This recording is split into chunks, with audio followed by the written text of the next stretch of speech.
Okay, so this problem I was given to you for as an homework.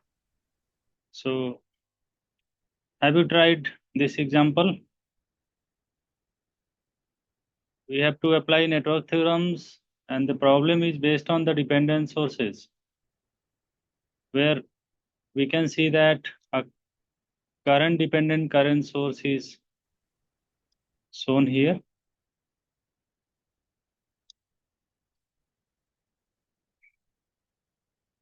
This is current dependent current source or current controlled current source.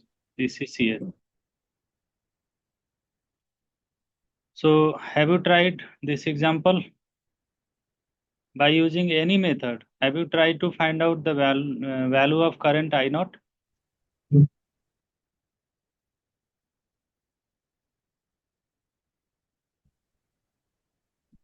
Tell me.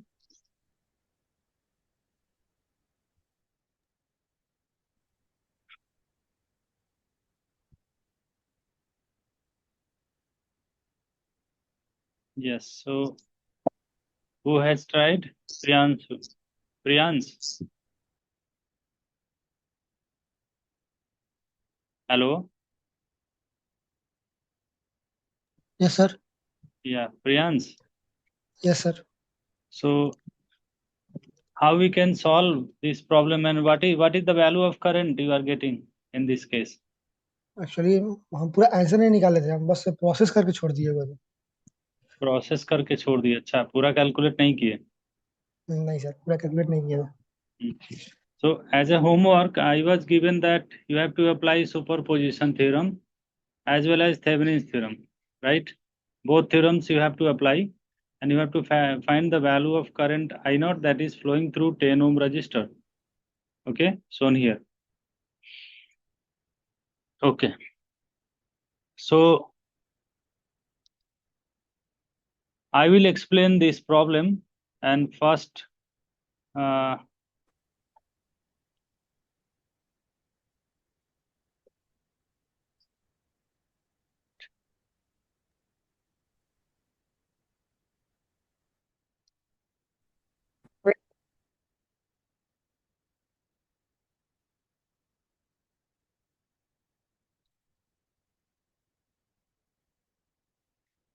okay, so first I will draw here the diagram. So can we simplify further this circuit? Can we yes sir. simplify further? So yes what sir. do for simplification? वो 6 ampere 40 ampere वाले को source conversion करके change कर दीजिए पहले। Okay, yes. 6 ampere and 40 ohm is directly connected in parallel. Okay, so we know that any current source in and with this current source parallel, if there is any element connected, this parallel combination can be converted into voltage source. So this is nothing but source to voltage conversion, current source to voltage source conversion. Okay, so by current source to voltage source conversion, can you tell me the value of voltage source? 240 volt.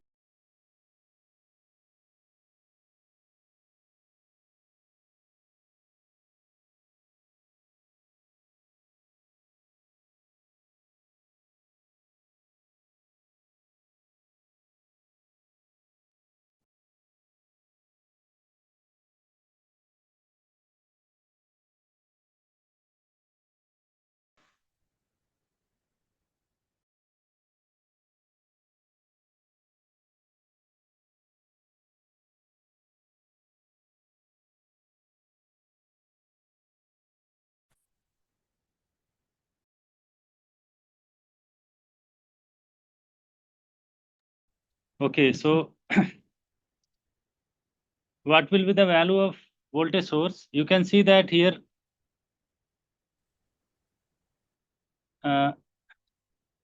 this is 6 ampere current source. In parallel with the 6 ampere current source,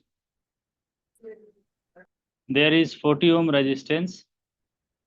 this can be converted into voltage source in series with the same resistance. That we know already. This is the property of source conversion. Okay. So what will be the value of this voltage source?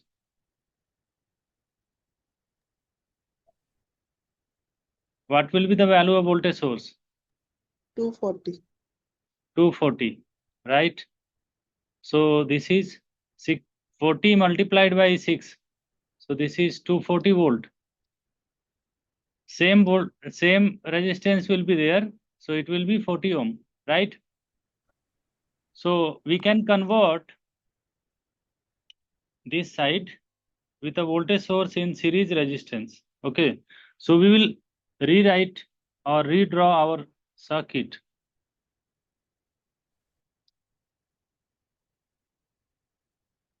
Redraw the circuit by applying source conversion.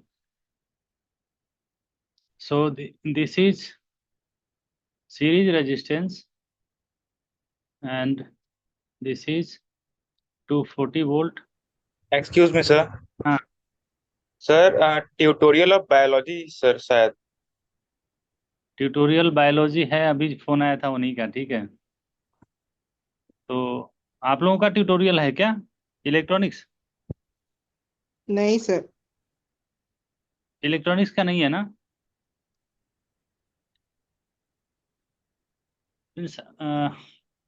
Electronics के अलावा भी और कोई जुड़ा हुआ है क्या? C1 batch means MNC. MNC है क्या अभी?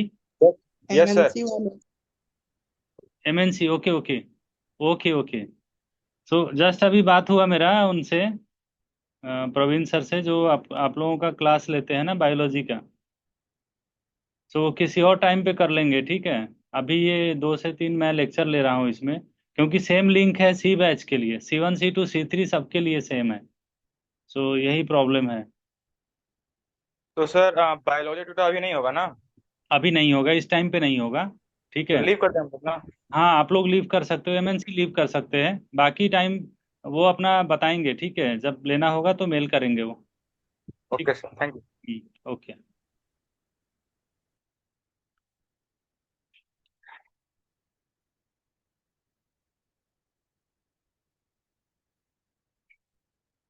बहुत कंफ्यूजन है. Okay. So we will redraw our circuit, and here dependent source will be as it is, and after that 20 ohm 30 volt.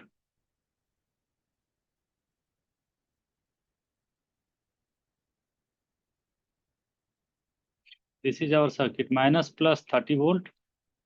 This is 20 ohm. This is current 4I naught, and here current is flowing I naught. This is 10 ohm. शायद यही circuit है. 10 ohm I naught is flowing here.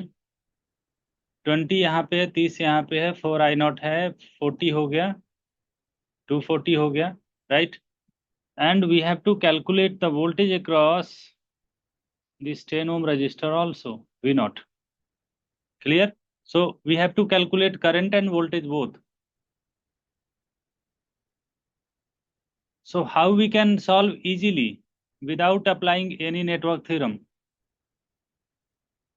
Can you tell me how we can solve easily without applying any network? Mesh analysis. Mesh analysis is not required, because although it is a dependent source, it is a current source only, right? So if there is a current source in between two meshes, so yeah, we can apply mesh analysis, but the simple way to answer is, if we look at this node and if we apply KCL at this node, इस node पे अगर हम KCL apply करेंगे, सो इसमें current कितनी जा रही होगी? इस ब्रांच में।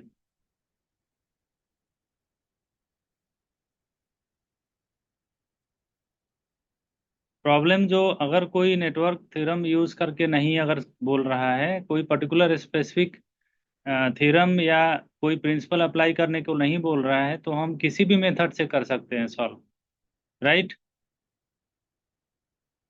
सो यहाँ पे अगर हम केसीएल अप्लाई करेंगे इस नोड पे, तो इसमें करंट कितना जाएगा? 5 आई नॉट। यहाँ पे आई नॉट है, यहाँ 4 आई नॉट है, ये इनकमिंग है, ये भी इनकमिंग है। सो यहाँ पे मिलके दोनों आउट गोइंग हो जाएगा ना। I naught plus 4 I naught is equal to this one. So यहाँ पे करंट हो जाएगा 5। 5 I। किसी को डाउट है इसमें 5 आई नॉट कैसे हो रहा है? ओके। अब यहाँ पे हम क्या करेंगे, इस आउटर लूप में अगर हम केवीएल अप्लाई कर लेंगे तो हमको आई नॉट का वैल्यू मिल जाएगा directly, right. So yes sir. यहाँ पे हम देख रहे हैं करंट हमारा नीचे से ऊपर जा रहा है, तो प्लस यहाँ होगा, माइनस यहाँ होगा, इसके क्रॉस वोल्टेज ड्रॉप। यहाँ पे भी प्लस माइनस इधर होगा क्योंकि करंट का डायरेक्शन इधर है। फिर यहाँ पे भी करंट का डायरेक्शन इस साइड है, तो प्लस यहाँ पे माइनस यहाँ पे वोल्टेज ड्रॉप। अब हम अगर अप्लाई करेंगे, सो अप्लाइंग केवीएल इन आउटर लूप,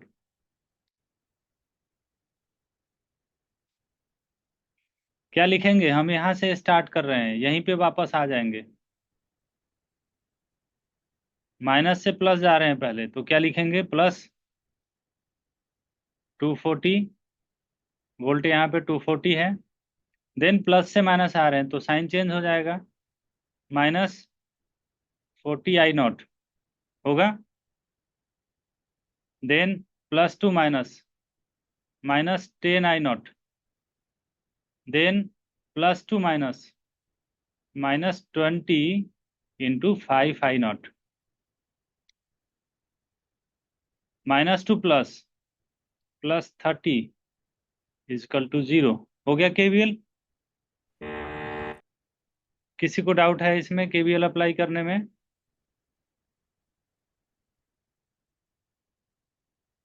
क्लियर है सबके लिए?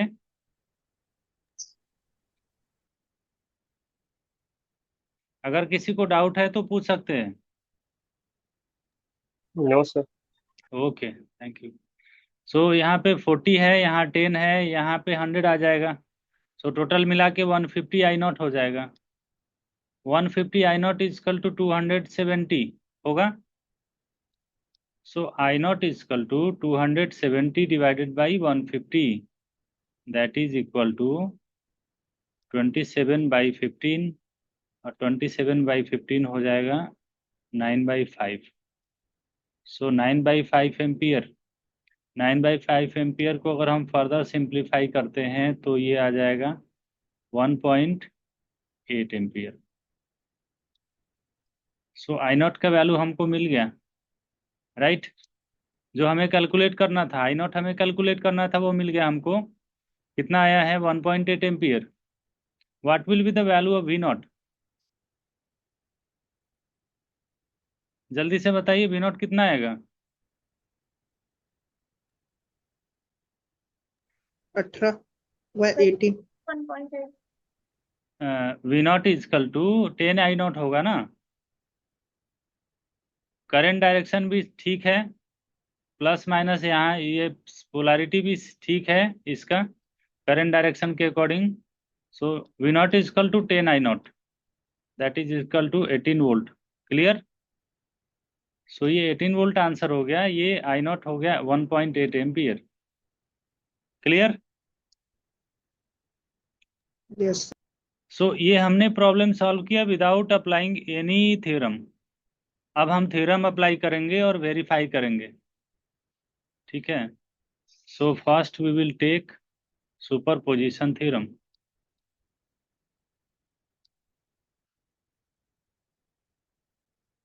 सुपरपोजिशन थ्योरम,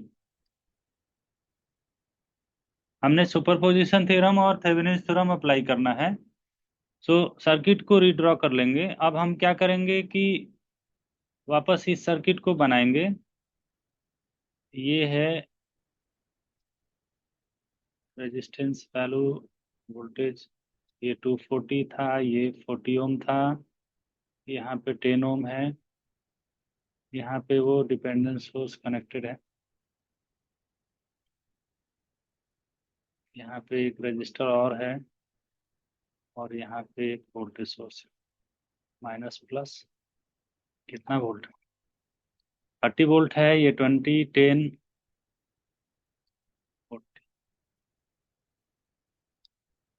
30 वोल्ट, 20 है, 10 है, this is 4I0,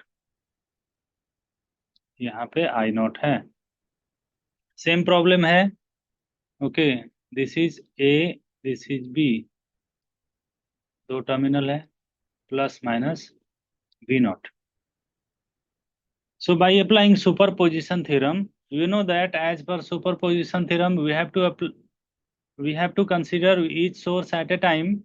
Means we will consider only independent sources and we will not touch dependent sources. Dependent source को हमको छूना नहीं है, केवल इंडिपेंडेंट सोर्स जितने होंगे उतना ही सर्किट हमको सॉल्व करना पड़ेगा।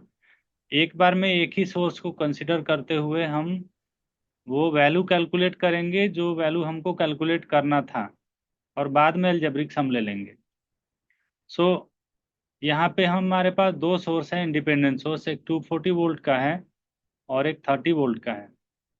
एट ए टाइम हम कंसिडर कर रहे हैं बाय कंसिडरिंग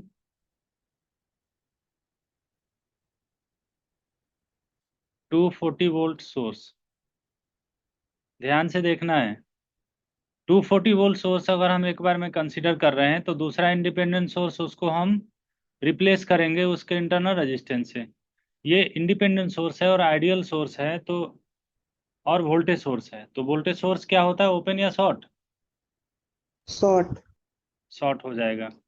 ओके, सो हम यहाँ पे सर्किट को रीड्रॉ करेंगे। ये 40 है, ये 10 है, यहाँ पे ये प्लस माइनस 240 है, ये 40 है, 10 है।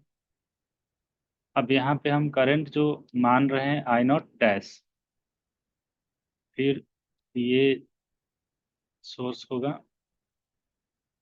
डिपेंडेंट सोर्स, यहाँ पे 20 है। अब ये शॉर्ट हो जाएगा, ओके, ये शॉर्ट सर्किट होगा ये, क्योंकि वोल्टेज सोर्स था यहाँ पे 20, इसका वैल्यू हो जाएगा 4I0 डैश, क्योंकि ये जो करंट सोर्स है इस यहाँ के करंट पे डिपेंड कर रहा है। यहाँ का करंट I0 डैश डैश हो जाएगा, क्योंकि यहाँ पे हमने एक ही सोर्स को कंसिडर किया है। सो ये भी 4I0 डैश हो जाएगा। अब इसको कैसे सॉल्व करेंगे? सुपरपोजिशन थ्योरम अप्लाई करके फिर से हमको I0 डैश फाइंड आउट करना है। अब हमको दो सर्किट सॉल्व करना पड़ेगा इस मेथड से।